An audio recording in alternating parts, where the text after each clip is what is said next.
The term hybrid workplace has been thrown around now, and it's been in the news, it's been at work, it's shown up everywhere. What we'll be talking about today is what is a hybrid workplace, and then how do you be most effective in the hybrid workplace as being a practicing leader. Welcome to the Practicing Leader podcast. My name is Parul Bhargava, and let's discuss.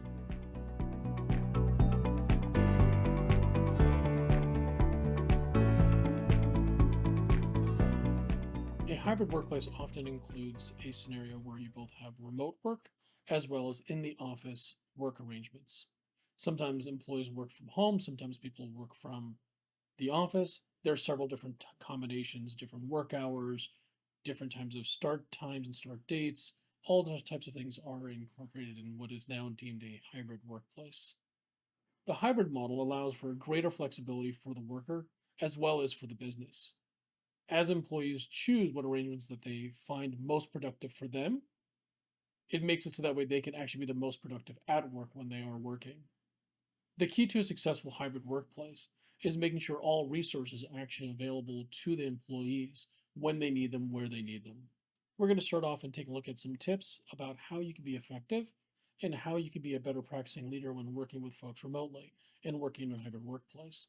We'll kind of go through a couple different categories together, and we'll give you some specific examples of ways you can actually implement them. Tip number one, communication is key. Making sure you communicate and over communicate about what you're planning to do, how you're planning to work, what you're planning to do. All of these things are going to be very, very important, especially when you're working across time zones, because some folks may not necessarily be able to have a live meeting immediately. So making sure that you're actually talking about and communicate and documenting what it is that you're doing consistently is going to make it so that way you've got clarity of what is supposed to be done and how it's supposed to be done. And that way there's a less chance of there being miscommunications. Some ideas of tools that you can use, whether it be email, whether it be an instant messaging type technology, or if it's using text message or using video conferencing. These are all ways that you can try to use to be able to communicate more effectively with your peers and your team in order to try to make sure that there's clarity about what needs to be done. Tip number two, establish regular check-ins, whether it be with your peers or with your team. This is where it'll be important for you to have either a weekly phone call, daily update mails. Everyone should be able to communicate and make sure they're on the same page. That regular check-in is going to provide you a conduit to be able to communicate regularly and be able to communicate information in a structured format. I have a video about how do you have peer one-on-ones. You can find that up here. And you can also download the form at thepracticingleader.com/easier one-on-ones. It's a form that's very easy for you to be able to look through, be able to identify what kind of questions you want to ask, be able to take notes for yourself, and be able to then just take and download for yourself and use. Tip number three, use whatever online collaboration tools you have at your disposal, whether it be online whiteboards, whether it be project management tools. Use whatever you can to be able to create great visuals in order to be able to communicate either concepts or schedules or whatever else is available to you. Make sure that you're having these conversations regularly and using whatever tools you have at your disposal. This is going to help make sure that everyone has the same baseline understanding and they're able to then take away what they need to do as well as communicate to you if something needs to change. Number four, you're going to have to be flexible. Schedules are going to be challenged when you have folks working in different time zones or working in different geographies, whether you have somebody working in the UK and another person working in Beijing, another person that may be working in the United States. Trying to find a time frame that is actually be good for everybody is going to be challenging. So this is where you'll have to be flexible about when different things can happen, and that's why communication is very, very important from the previous points. Having that commonality and understanding that you'll need to adjust your work hours or just when you can communicate with people is going to be important. Just like you need to be flexible with when you're going to be able to communicate with folks, you also need to be able to set clear expectations about what things will be done and when they will be done. As long as you're being clear with folks, you have an opportunity to be able to do course correction as well as be able to follow up and figure out what's going on. The lack of clear expectations will result in miscommunication, misunderstanding, and generally dissatisfaction because people don't ever want to plan to do poorly or plan to not meet expectations. Their plan is to try to do a great job every single day, and trying to find the best possible intent will only help you be able to set clear expectations as you're having conversations with folks.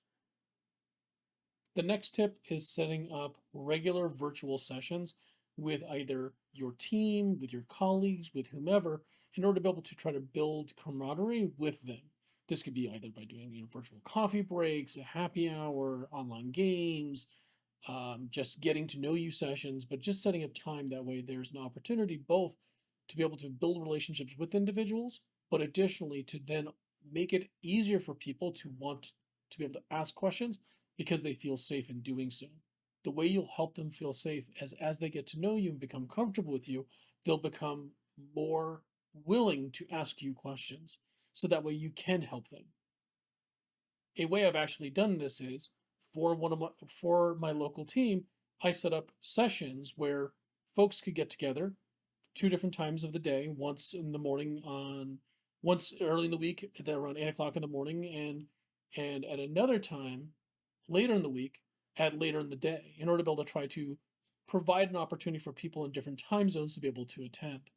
Made that time available for folks and made sure that people could feel comfortable coming in and bring their own questions, bring some stories, bring whatever they wanted to bring to the actual conversation, and make sure that they had an opportunity to engage and feel like they were part of the team.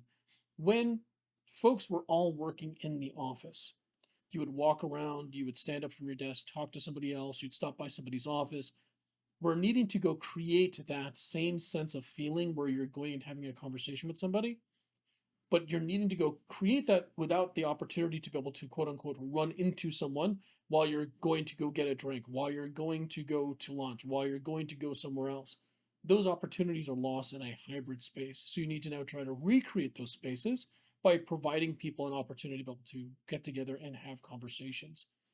This is something that was extremely successful in my local team where folks would come in with the questions that they had. They'd feel comfortable asking the questions because they felt safe in doing so.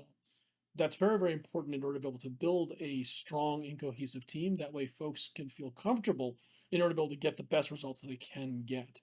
Well, it's not just about results, it's also about being able to build strong relationships with individuals as well. The next tip, whenever possible, use video conferencing. Don't just use the phone, don't just use instant message, don't just use email. In the last video where I talked about micromessaging, the visual cues that we provide to people about how we're experiencing the information that they're providing to us is important. So when you're trying to have a conversation with somebody, being able to link with them and be able to talk to them and say, hey, I'm looking you in the eye, I'm actually having the conversation with you, versus looking off to the side or typing away at my computer and looking down. These are all things that are um, possible issues that could come up, and where if you didn't have video, you could probably just type all you wanted and no one would know any different. But it'll come through in your voice, and your voice will carry a sense of what engagement you have, irrespective of whether you intended to or not. So use video conferencing, be engaged, and be an active listener in the conversation. Just like we're being flexible about when different people might be in different time zones. When you're scheduling meetings and you're scheduling sessions, be mindful of that and know that, you know what, not everyone will be able to attend, not everyone's going to be able to be there. Don't hold them accountable for not being there when it's in the middle of the night for them. So be aware of that. So if you can record a session, record a session. If you can go set something up so that way you can record a video to explain how something works and make sure that it's available to everyone, do that. Whatever you can do to try to be sensitive to the fact that they are in a different time zone because they have lived experiences that you want to be able to leverage. You want to be able to be there for them and be able to support them in whichever way you can. And one of the ways you can do that is being mindful of time differences. This last tip is be respectful and open minded when working with folks from different cultures or backgrounds. When you're thinking about how you're having conversations with folks, think about what kind of either metaphors or idioms that you're using when trying to describe something, because those idioms and metaphors may not translate to other languages. When you're having a conversation with somebody that is speaking English to you, keep in mind that then that may not be their first language, and therefore the idioms and metaphors you use may not make sense. As an example would be to pull someone's leg. That's not necessarily something that everyone would necessarily understand to mean I'm teasing or joking with you. Again, this is where trying to stay away from idioms and metaphors when communicating across cultures is going to be important. because these small things make it impossible for people to have a common understanding. It only takes a split second to practice leadership. If you want to hear more about the workshop to cover this topic, you can go to thepracticingleader.com/workshop. Working in a hybrid workplace where some people are in the office and some people are at home and at varying times and varying time zones, it is very difficult. It is something that requires a lot of effort and will require you to step up in order to be able to be your best self and allow others to be their best selves. As you think about how to apply these tips, I'll quote my coach from way back when, and talking about being your best. All you could do is try to be the best you can be on a day-to-day basis. Take the time, apply these tips, and be able to bring everyone along and practice leadership every single day. This has been the Practicing Leader podcast. My name is Prul Bhargava, and I'll talk to you next week.